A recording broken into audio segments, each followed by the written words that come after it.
ये जो बम फटा क्या एकदम से फटा? वो सैनिक बोला नहीं नहीं नहीं नहीं एकदम से नहीं फटा।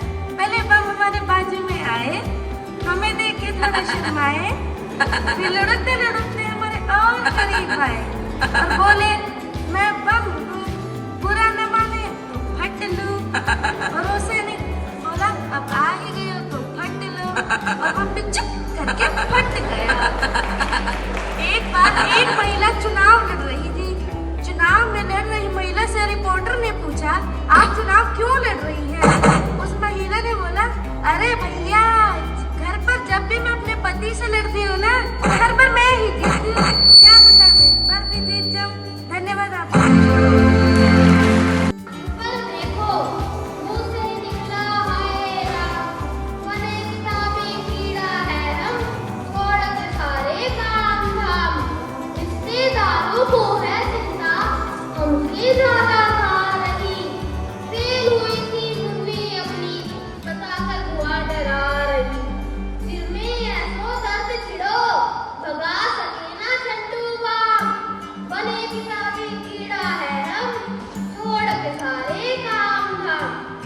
परीक्षा फिर से आ गई है और ये भविष्य हमारा पीछा नहीं छोड़ते हैं, भूत की तरह चिपटे हुए हैं हमसे। अब इतिहास की बात ले लीजिए। इतिहास में हमें यह सिखाया जाता है कौन कब आया, कौन कब गया, कौन किसका बाप, कौन किसका बेटा, ये हुमायूं, ये जहांगीर, ये अकबर, कैसे याद रखो इन सब के नाम। हमें अपने दादा परदादा के नाम तो याद रहते नहीं, इनकी क्या याद रहेंगे। अब बारी आती है भूगोल की। भूगोल यानी इतिहास का भाई। भाई क्या, भाई बहन, चाचा चाची, नाना नानी, कुछ भी कह लो, पर कम बदमाश तो यह नहीं है। भूगोल पर एक प्रश्न आया, बताओ धरती गोल क्यों है? भाई हमें क्या पता धरती गोल क्यों है, हम क्या चुटकी लगाए बैठे हैं। हम तो नहीं खाए, मम्मी की रोटी गोल है, पापा का पैसा गोल है, पापड़ गोल है, इसलिए धरती भी गोल है। मास्टर जी को झूठ है शब्दों के जाल से, और मास्टर जी ने भी लिख दिया उधर बेटा तुम्हारे नंबर भी गोल है। अब बारी आती है अंग्रेजी की। अंग्रेज तो चले गए, अंग्रेजी को छोड़ गए हमें सताने के लिए। मैथ। एक दिन मेरे दोस्त ने मुझसे मैथ की फुल फॉर्म पूछ ली, मैंने तो बता दी। मेरी आत्मा मुझे हमेशा सताएगी और अब सताती भी आ रही है। संस्कृत और विषय क्या कम थे, जब संस्कृत भी आ गई है। संस्कृत में बालक को बालक नहीं कहा जा सकता, बालक बाल्य बालकस्य। भाई हमें बालक को बालक ही कहने दीजिए, इतने सारे शब्दों के जाल में हमें क्यों फंसाते हो। फिजिकल एजुकेशन, इसमें हमें सर दौड़ाकर हमारे पसीने छुड़वाते हैं। इस नाक से सांस लो, दूसरी से छोड़ो। भाई इस लेन देन के चक्कर में कहीं हम अपनी सांस लेना ही ना भूल जाए। ये आसन, वो आसन, इतने सारे आसन। भाई इतने से छोटे से बच्चे से इतने सारे आसन कैसे होंगे? हमें तो सिर्फ एक ही आसन आता है, बताऊं कौन सा? बताऊं क्या? निद्रासन। अब बारी आती है म्यूजिक की। म्यूजिक में हमेशा सिखाते हैं ये स्वर ऊपर गया, ये स्वर नीचे गया। भाई जिसको जहाँ जाना है जाने दो, हमें क्या मतलब। हिंदी में हमें दोहे सिखाए जाते हैं, जैसे आकन करे तो आज कर, आज करे तो अब, पल में परले होएगी बहुरी करेगा कब। भाई फिर मैं कल का काम आज ही क्यों नहीं करवा देते। मेरी तरफ से तो ये दोहा ही गलत है। बताओ आपको सही दोहा बताऊं क्या? आज करे सो कल करे सो परसों। इतनी जल्दी क्या भाई, उम्र पड़ी है परसों। अब साइंस की बात ले लीजिए। साइंस से तो आराम ही बचाए भाई। एक दिन मैं गलती से साइंस की क्लास में चला गया, देखा मैं वहां पे कंकाल लिए खड़ी थी। उसी दिन से मेरी तो रोज सपनों में भूतों से मुलाकात होती है।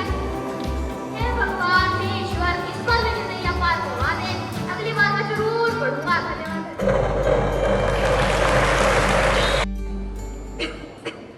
Coughing.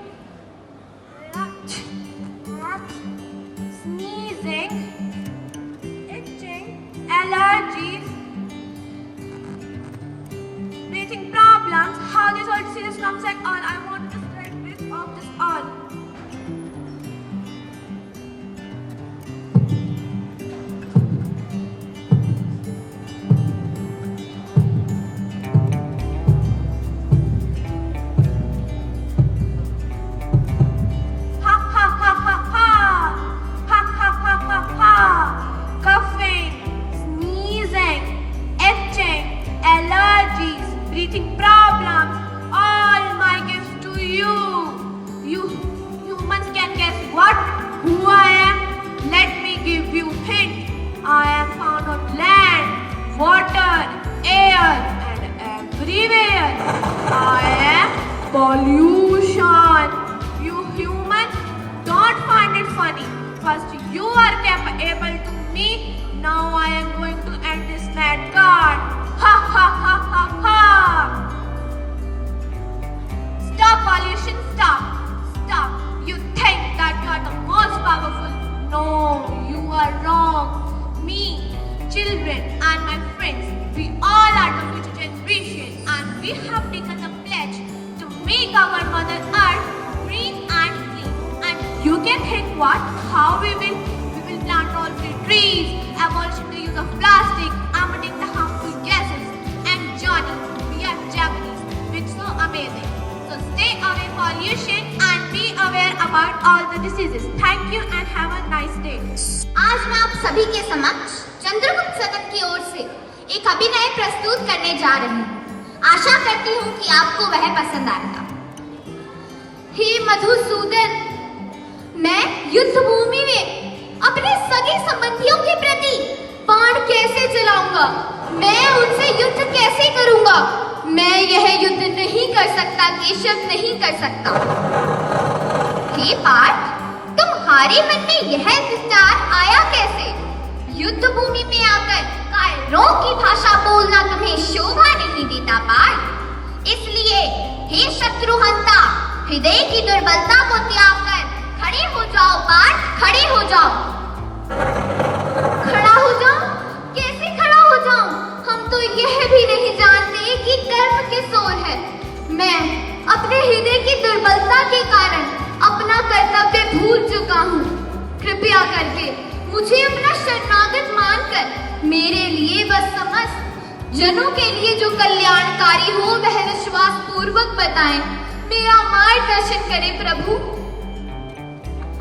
वाह अर्जुन वाह, ज्ञानियों की तरह बातें भी करते हो और अज्ञानियों की तरह शोक भी करते हो, जिसके लिए तुम्हें शोक नहीं करना चाहिए। ज्ञानी व्यक्ति ना तो जीवित के लिए और ना ही मृत के लिए कभी शोक करते हैं। शरीर के नष्ट हो जाने पर आत्मा का विनाश नहीं होता। आत्मा अजर, अमर, अविनाशी है। इसलिए खड़े हो जाओ पार्थ, खड़े हो जाओ। निष्काम भाव से युद्ध करो और अपने समस्त शत्रुओं का नाश करो।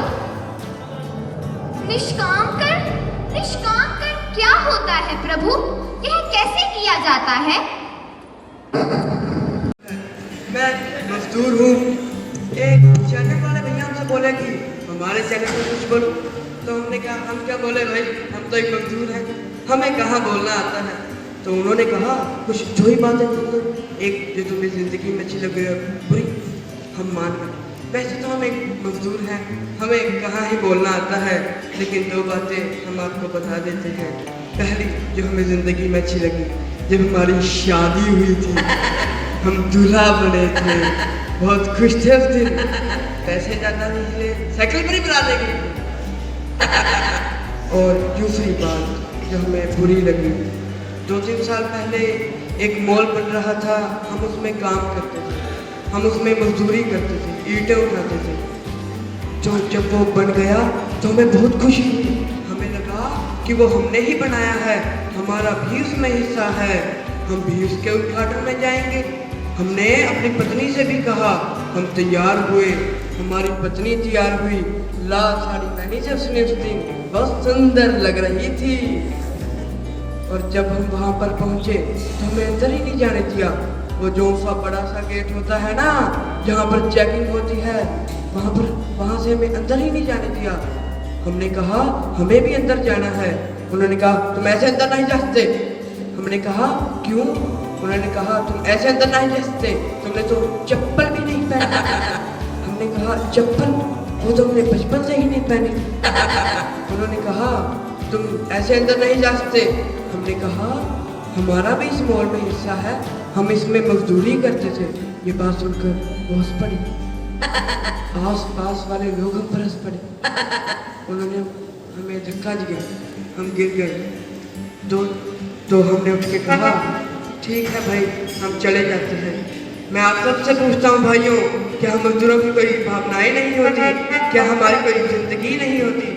ये जो आप बड़ी बड़ी इमारतें देखते हैं ना, ये हमारे खून पसीने से बनी होती हैं।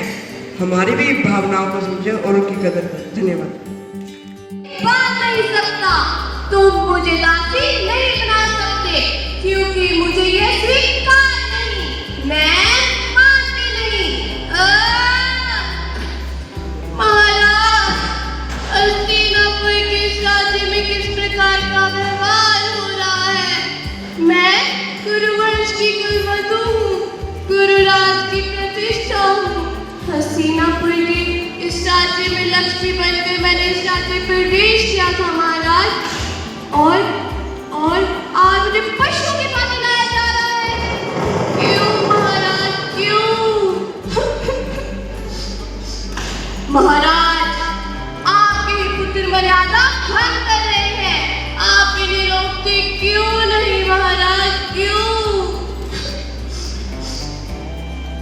ये सारी की सारी सभा डूब जाए यदि इस नारी के समरण को बचा न सके।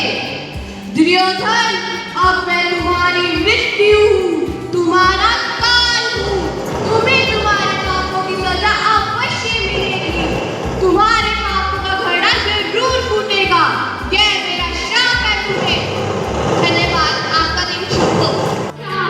ये सोनोग्राफी की रिपोर्ट फिर से कह रही है कि तुम एक बेटी को जन्म देने वाली हो? नहीं, तुम एक बेटी को जन्म नहीं दे सकती, मैं पहले ही इतने बोझ में दबा हुआ हूँ, और एक और बेटी? जी, इसमें मेरी क्या गलती? मैंने तो कितनी मन्नतें मांगी थी, कितनी दुआएं की थी कि हमें बेटा हो, पर पता नहीं माता रानी ने मेरी दुआएं क्यों नहीं सुनी। ये सब मैं नहीं जानता, ये सब बकवास की बातें हैं। हम कल ही डॉक्टर के पास जाएंगे और तुम्हारा अबॉर्शन करवाएंगे। जी, जैसा आप ठीक समझे। माँ, मैं वो हूँ माँ, जो कुछ दिनों में इस दुनिया में आने वाली हूँ। भैया के साथ घोड़ा खेलना चाहती हूँ, मैं बड़ी होना चाहती हूँ, डॉक्टर भी बनना चाहती हूँ माँ, मैं इस आसमान में उड़ना चाहती हूँ। पर ये मैं क्या सुन रही हूँ? बाबा मुझे इस दुनिया में नहीं लाना चाहते, क्या मैं बोझ हूँ? नहीं माँ, मैं बोझ नहीं बनूंगी, मैं घर का सारा काम करूंगी और पढ़ाई में भी स्कॉलरशिप लाऊंगी। यदि मेरे दहेज की चिंता रही तो मैं शादी ही नहीं करूंगी। कोई और मेरा साथ दे ना दे, तुम मेरा साथ दोगी ना माँ? माँ, तुम मेरा साथ दोगी ना? कुछ बोलो ना माँ। शादा, चलो हमारी अपॉइंटमेंट का वक्त हो चुका है। जी, मैं ये अबॉर्शन नहीं करवाऊंगी, मैं अपनी लड़की को नहीं मारूंगी। आखिर क्यों ये समाज एक लड़की को धिक्कारता है इतना? क्या गलती है हम लोगों की? हर इंसान को एक बहन चाहिए, एक माँ चाहिए, एक पत्नी चाहिए, पर एक बेटी क्यों नहीं? क्यों ये समाज भूल जाता है कि एक बेटी के कन्यादान से स्वर्ग की प्राप्ति होती है? अंत में मैं यही कहना चाहूंगी, बेटियों के बिन जीवन बेकार होता है, बेटियों से ही तो घर परिवार होता है। तारों में चांद का मुखड़ा है बेटियां, बाप के कलेजे का टुकड़ा है बेटियां। धन्यवाद। मेरी शादी है। हेलो भाई साहब, ये केटरिंग का पता करना था, कितना खर्चा हो जाएगा? 600 रुपये मंथली? इतनी महंगी? चलो ठीक है, 50 प्लेट बुक कर दो। घोड़ी से लेकर डीजे तक सब कुछ बुक कर दिया है मैंने। बस अब शादी के लिए कोई लड़की हाँ कर दे तो शादी भी हो जाए और मेरे जीवन में खुशियाँ छा जाए। 5 साल बाद क्या बताऊं, बीवी के मेकअप का खर्चा बर्दाश्त नहीं होता और बिना मेकअप के बीवी बर्दाश्त नहीं होती। तुम्हें पता है दुनिया का सबसे पुराना एटीएम कौन सा है? कौन सा एटीएम है भाई? औरतों की मांग, जो सिंदूर स्वाइप करा के अपने पतियों से जो चाहे मंगवा सकती है। अरे भाई, मेरी हालत तो तुझसे भी बदतर है। पिछले हफ्ते मैंने अपने घर पर आम का पेड़ लगाया और मेरी बीवी ने तो उसे एक ही हफ्ते में पका डाला। चल भाई, इसी बहाने मैं तुझे एक टिप दे देता हूँ। 3 चीजें लाइफ में कभी मत करना। पहली, शादी। शादी और बाकी की दो। अरे शादी करने के बाद तो आदमी कुछ करने के लायक ही नहीं बचता है। अरे भाई भूख लगी है, चल बैठकर कुछ खा लेते हैं। हैं? अरे बाबू सोना, तुम्हारी बातें करते करते खुशी के आंसू झलक आए। देखो कितनी लंबी उम्र है तुम्हारी, सच्चे दिल से याद किया और तुम आ गई। ये मेरा दोस्त अड़ियल चांद है, मेरी खुशी का कारण पूछ रहा था तो मैंने बोल दिया। जिसकी सुबह से लेकर शाम तक ऐशो वो बदलेंगे कैसे, बस एक आवाज की देर है, फिर तुम्हारी भाभी एक पैर पर खड़े होकर मेरी सेवा में हाजिर हो जाती है। अरे सोना, मैंने भी इसको बोल दिया, मेरी वाली को तो आवाज देने की जरूरत ही नहीं पड़ती, वो तो बिना बोले ही शुरू हो जाती है। अच्छा, मेरी माँ के लिए चाय नहीं बनती तुमसे और यहाँ कॉफी निकाली जा रही है। मेरे लिए एक पैसा नहीं निकलता, यहाँ बर्गर पिज्जा ऑर्डर किए जाए हैं। चलो घर पर अभी इसी वक्त, घर जाकर बताती हूँ तुम्हें। अरे रे, आज फिर फंस गए। धन्यवाद, आपका दिन शुभ हो।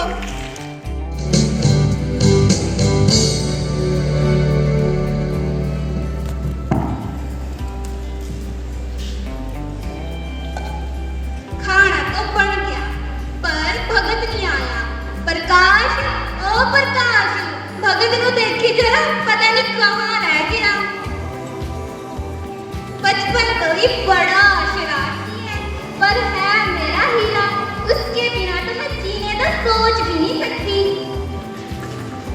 लो आ गया भक्ता, ओ आई पुतवारी, ओ एक मिनट रुक जा, की होया? ओ सरदारा तू, मैं सोचा मेरा भगत आया होना, चल आ जा, अंदर आ जा। सरदारा तू है घर, तू इस वक्त से की कर रहा? की भगत? भगत की? वो सरदारा की होया मेरे पुत नू?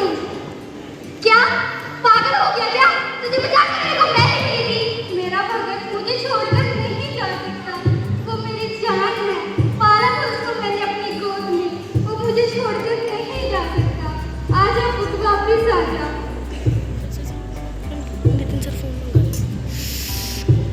आज की शाम मेरी तरह हिंदुस्तान के लाखों करोड़ों देशभक्त लाहौर की तरफ देख रहे हैं, जहां अंग्रेजों ने मेरे भक्त को फांसी पर चढ़ा दिया है।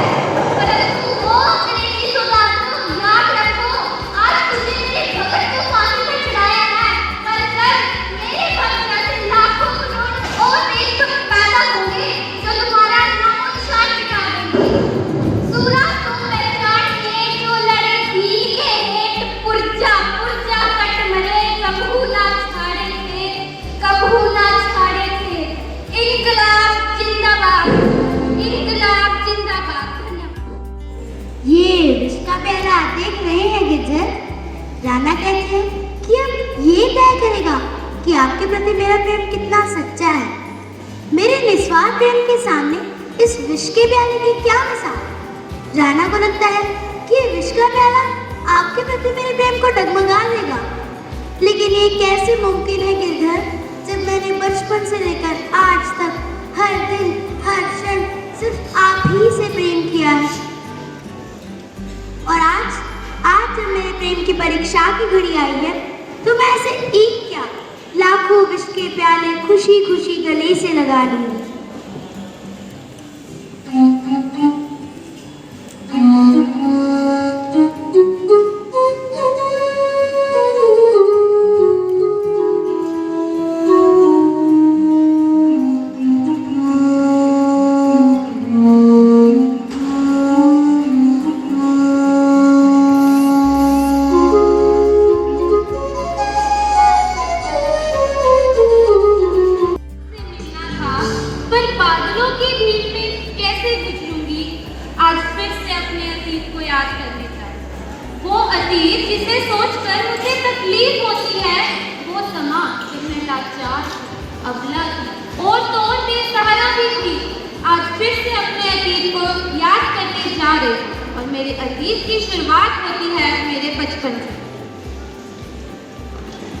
1/2, 2/4, छोटी छोटी बातों में बट गया संसार।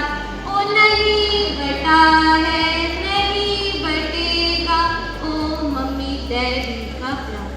बचपन जो उम्र होती ही है सपने देखने की, पर कहते हैं ना सपनों की उम्र ज्यादा बड़ी नहीं होती। तो आ गया मेरी जिंदगी का फरमान। ओ कितने है मेरा पुत्र, आ गया? जी माँ, क्या तू ये सारा दिन खेलती रहती है? ये तेरी उम्र अब खेलने की नहीं है। क्यों माँ? 2-4 दिन के बाद हम तेरे हाथ पीले कराने वाले हैं। पर माँ, हाथ पीले? पर मेरे हाथ ते चंगे हैं, इन्हों पीला क्यों कराना है? ओ मेरा थोड़ा पुत्र, पीले कराने का मतलब तेरी शादी करा रहे ना। हुन बस तो शादी की तैयारियां शुरू कर दे। माँ, क्या शादी के अलावा आपके पास कोई और रास्ता नहीं था? क्या आप ऐसे ही मुझे जबरदस्ती विदा कर देंगे? ओ मेरा भोला पुत्र, दिल छोटा ना कर। तेरी बेबे ने भी अपना मायका छोड़ा था, ससुराल आई थी और यहीं पर घर बसाया था। हर लड़की को ऐसा करना पड़ता है। मेरी माँ के जवाब भी मेरी तरह भोले थे। उन्हें क्या पता था मेरी जिंदगी क्या नया मोड़ लेने वाली है। तो आ गया मेरी जिंदगी का मोड़। अमृता, कितने है अमृता? महारानी, कभी तुम कुछ ढंग का काम कर लिया कर। मेरी सुबह की चाय कहाँ है? जी प्रीतम, अभी लाई। ये लीजिए आपकी चाय। और इतने ला तेरी चाय। पिटे मुझ तेरी चाय के। तेरी माँ ने तुझे चाय बनाना भी नहीं सिखाया। कभी तुम कुछ ढंग का काम कर लिया कर। दफा हो जाए यहाँ से। 1 दिन का होता तो मैं सह लेती, 2 दिन का होता तो भी मैं सह लेती। इसी परेशानी से दुखी होकर मैं अपने मायके में गई। और जैसे ही मैंने मायके में पैर रखा तो माँ ने कहा कि यहाँ से चली जाओ। जिन लोगों ने मुझे बचपन में पाला पोसा, उन्होंने ही मुझे रखने से मना कर दिया। फिर दोबारा से उसी नर्क में जाना पड़ा जहाँ से मैं वापस आई थी। जी प्रीतम, मैं घर आ गई। वाह महारानी वाह, आ गई? बिता रही मायके में सुकून भरे पल। बता दिया मेरी माँ ने चाय कैसे बनाते हैं। तूने मेरे से बिना पूछे इस घर से पैर कैसे रखा? रुक, अभी मैं तुझे बताता हूँ।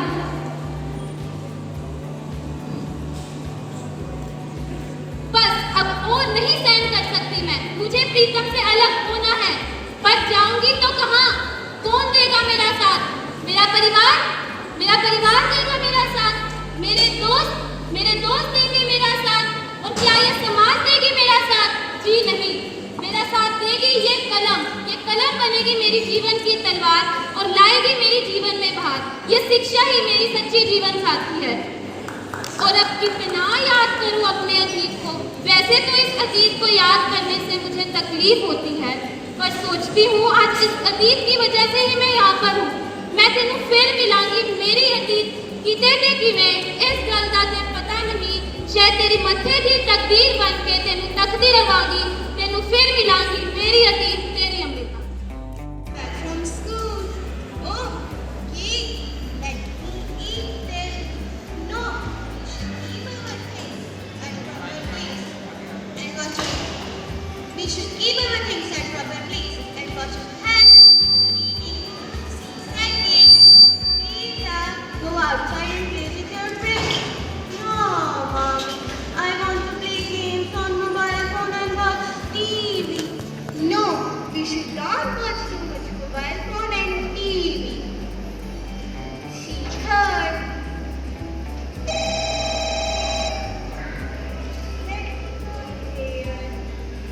No, we should not throw the garbage here and there. We should throw the garbage in the dustbin. See fourth. Beta, why are you brushing your teeth with open tap? You are wasting too much water. No, we should not waste too much water. See five. Mommy, I have stomachache. Beta, what did you eat in the market? Junk food? No, we should not eat too much junk food because it is unhealthy and harmful for our health. Thank you. The birthplace of human speech, the mother of history, the grandmother of legend, and The great grandmother of tradition. Just imagine a nation where every vote of citizen is valued, where every voice of citizen is amplified, where governance, elections are held efficiently all at once. And what if I told you now all of your imagination can be a reality by the implementation of one nation, one election in the country. With this perspective, I, Palak, wishing you the best for the day ahead, is glad to be given the opportunity to present my opinion on the topic One Nation, One Election. One Nation, One Election is a proposal under a consideration by the Indian government to synchronize elections for Lok Sabha and the state assembly. In fact, the Indian government has constituted a committee headed by former President of India, Shri Ram Nath Kovind, to look for the possibility of one nation, one election. A question may strike in your mind that are there any drawbacks of the present Indian electoral system? If yes, then what's the solution? First of all, one of the most pressing issues facing the present Indian electoral system is the staggering cost incurred in each election cycle. Conducting elections, securing polling stations, deploying security forces, requiring logistics, human resources, completely disturbs the regular framework. Most importantly, the financial burden in each election cycle is huge. M. Venkaiah Naidu, being in favor of one nation, one election, said that organizing one election, I repeat, organizing one election will be a source to many solutions. Basically, one nation, one election will encourage the political parties to work towards a more stable, accountable and an efficient democracy. This concept of one nation, one election is not new to us. Diving back in the time after independence, India practiced simultaneous elections in the year 1952, 57, 62 and 67. But unluckily, due to the premature dissolution of legislative assemblies in 1962 and 68, disrupted the election cycle. Also, the imposition of presidential rule in the states like Uttar Pradesh, Madhya Pradesh completely disrupted the election cycle. According to an estimated deliberated data, in the year 1967, when the elections were synchronized, the per electoral expenditure was 0.4. Wait, my dear audience, now listen the reality. When the elections were synchronized, the per electoral expenditure was very less. But when the elections permutation was changed, the per electoral expenditure raised to 46.4. The fact which attracts me the most towards the concept of one nation, one election is it will save crores of amount, and the same amount can be utilized for abolishing poverty, for creating development, for creating employment and many more. Thus we can say one nation, one election is a compelling solution to many issues. In my opinion, one of the key features of organizing synchronized elections is to come towards the political parties so that they can come up with a better collaborative decision-making policies. Also, they would cut voter fatigue and make them actively participate in each election cycle. Can you imagine political parties and elections can hold the simultaneous elections so that they can allocate their resources, their time, their manpower more efficiently when elections are held together. Also, the government is less burdened when elections are held together so that they can concentrate on good governance and the betterment of people. There is a long list of advantages of one nation, one election, but some of the challenges we may face while voting. For example, according to the reports, it states that if we vote one nation, one election, it would require change in legal framework and constitution. Also, it requires amendments in 5 articles of the constitution. In the conclusion, I can say that one nation, one election, or synchronized elections, or simultaneous elections is not going to change everything. But what does it really mean is things start getting better, and we all know that better is really important. Thank you and have a nice day. The power of unity and serve the purpose of one nation, one election, a game changer for democracy. So, we together can create a bright future what values. Namaste ji to one and all gathered here. This is contestant number 07 going to represent my topic, One Nation, One Election. The proposal of One Nation, One Election calls for holding simultaneous election for Lok Sabha as well as state assemblies and emphasizing the need of consensus in national interest. Well, there are some pressing issues of Indian electoral system. Number one, the starting and cost incurred in each election cycle.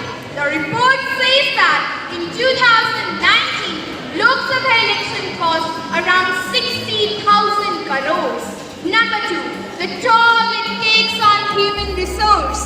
Frequent elections require human resource such as administrative staff, teachers, lecturers and policemen. This led to the disruption of regular government work along with the academic schedule of schools and colleges. Number three, the wastage of precious hours. These precious hours can be utilized for more productivity and high project implementation. Now, there are some important facets of synchronized election that we need to look into. Number one, this encourages the political parties to work together and also force them to have a common ground and consensus on state and national level issues. Number two, this result in collaborative policy making and also encourage the parties to have better decision making. Number three, synchronized election cut the voter fatigue and make them participate more proactively. Well, a question to all of you that what is the need of debate on the topic One Nation, One Election? In fact, it is not newly conceived one. It is as old as our Indian Constitution. In 1950, when Indian Constitution was framed, the concept of One Nation, One Election was followed. Synchronized polls for Lok Sabha as well as state assemblies were held between 1951 to 1957. It was held in 1952, 1957, 1962 and 1967. But then it was stopped due to the various reasons. But in 2014, when PM Modi's government came into power, they started giving a strong push towards One Nation, One Election. Therefore, an assembly was also formed which was headed by our former president Sri Ram Nath Kovind, who studied the proposal of One Nation, One Election. Therefore, looking at the historical background, the concept is something new and electoral experiment which is never tried before. In a nutshell, One Nation, One Election will promote the parties to work towards a more stable